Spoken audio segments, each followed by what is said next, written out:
555 हिजरी में शेख अहमद रफ़ाई नबी के रोज़ा मुबारक पर, नबी सल्लल्लाहु अलैहि वसल्लम के रोज़ा मुबारक पर हाजिर हुए, नबी की शान में अशार पढ़े, और फिर जिनका एक था कि मैं मिस्र में था तो आपसे सलाम भेजता था, आज जिस्मानी तौर पे देखने की ख्वाहिश है, मेरी ख्वाहिश पूरी की जाए। अशार का मफहूम है, मतलब नहीं। 90,000 लोगों की मौजूदगी में नबी सल्लल्लाहु अलैहि वसल्लम ने हाथ कब्र से निकाला, शेख अहमद रफ़ाई ने बोसा दिया और फिर हाथ मुबारक कब्र के अंदर चला गया।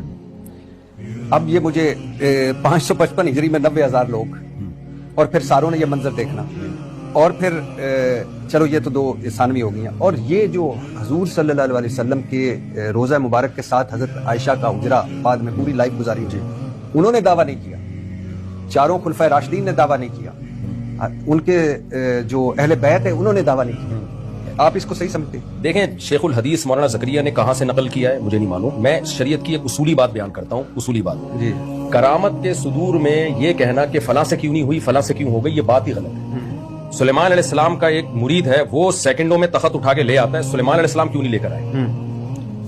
तो ये नहीं होता कि किसी से कोई करामत का सुदूर हुआ तो फलाने से क्यों नहीं हुआ, हजरत अबू बकर से क्यों नहीं हुआ, हजरत उस्मान से क्यों नहीं हुआ। सिंपल भाई बहुत से वाकयात ऐसे हैं जो सादा सी बताइए। मैं उसूली बात, आप इसको इस करामत मुझे नहीं पता, मैंने इसकी तहकीक नहीं की है, लेकिन करामत हो सकती है, बिल्कुल मुमकिन है। करामत का मतलब क्या होता है? वो चीज जो नामुमकिनुल वुकू हो। मोजज़ा और करामत कहते ही उसको है जो इम्पॉसिबल हो। असबाब की दुनिया आप समझते उस वक्त 90,000 लोग थे, यानी फैमिली प्लानिंग वाले थे उस वक्त, जो बच्चे पैदा नहीं हो रहे थे, क्या था 90,000? 555 हिजरी में 90,000 लोग नहीं तो 555 हिजरी में कितने लोग थे आप बताएं?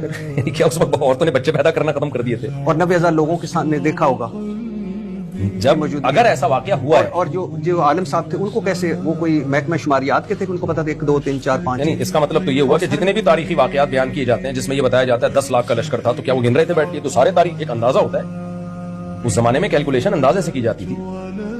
तो ये तो जब नबी सल्लल्लाहु अलैहि वसल्लम ने 10,000 का लश्कर लेके मक्का पे हमला किया तो आके हाजिरी हुई थी। आप समझते हैं कि ये करामत हो सकती है?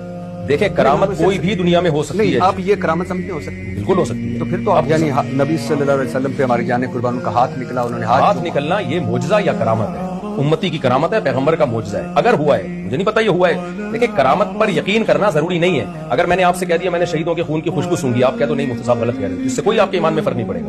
तो अगर कोई समझता है कि नहीं हुआ तो नहीं, वो ना मानेगा, लेकिन उस पर यह कहना कि ये ऐसा पॉसिबल ही नहीं है। करामत में सब कुछ पॉसिबल है, क्योंकि करामत का सुदूर अल्लाह की तरफ से होता है और अल्लाह असबाब का मोहताज नहीं है, वो कुछ करने में किसी साइंटिफिक लॉजिक का मोहताज नहीं है।